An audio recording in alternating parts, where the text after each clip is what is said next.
আমরা শুনেছি doctor Mohammad Yunus sir ইউরোপে যাচ্ছেন, ওনাকে নাকি শেখ হাসিনার ভাগ্নে টিউলিপ সিদ্দিকী তার সাথে নাকি। অন্তর্বর্তীকালীন সরকারের প্রধান উপদেষ্টা ডক্টর মোহাম্মদ ইউনূসকে আওয়ামী লীগ সম্পর্কে তার বক্তব্য প্রত্যাহার করতে আহ্বান জানিয়েছেন জাতীয় নাগরিক পার্টির সিনিয়র মুখ্য সমন্বয়ক আব্দুল মান্নান মাসুদ। মঙ্গলবার সামাজিক যোগাযোগ মাধ্যম ফেসবুক পোস্টে তিনি এই আহ্বান জানান। আমি আব্দুল হান্নান মাসুদ, বৈষম্য বিরোধী ছাত্র আন্দোলনের সমন্বয়ক, জুলাই গণঅভ্যুত্থানের সমন্বয়ক। হান্নান মাসুদ বলেন, মাননীয় প্রধান উপদেষ্টা, আপনি যে বক্তব্য দিয়েছেন তা প্রত্যাহার করুন।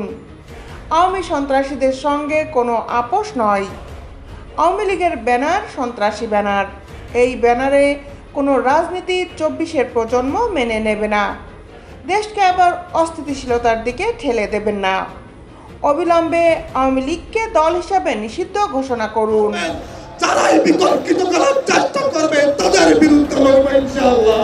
উল্লেখ্য, যুক্তরাষ্ট্রে সাংবাদিক মেহেদী হাসানের সাক্ষাৎকারে ডক্টর ইউনূস বলেছেন, আওয়ামী লীগ দল হিসাবে বৈধ, তবে তাদের কার্যক্রম সাময়িকভাবে স্থগিত করা হয়েছে।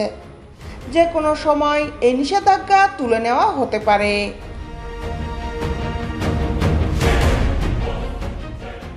দেশ বিদেশের আপডেট নিউজ পেতে আমাদের সাথেই থাকুন। Justice television, Dhaka.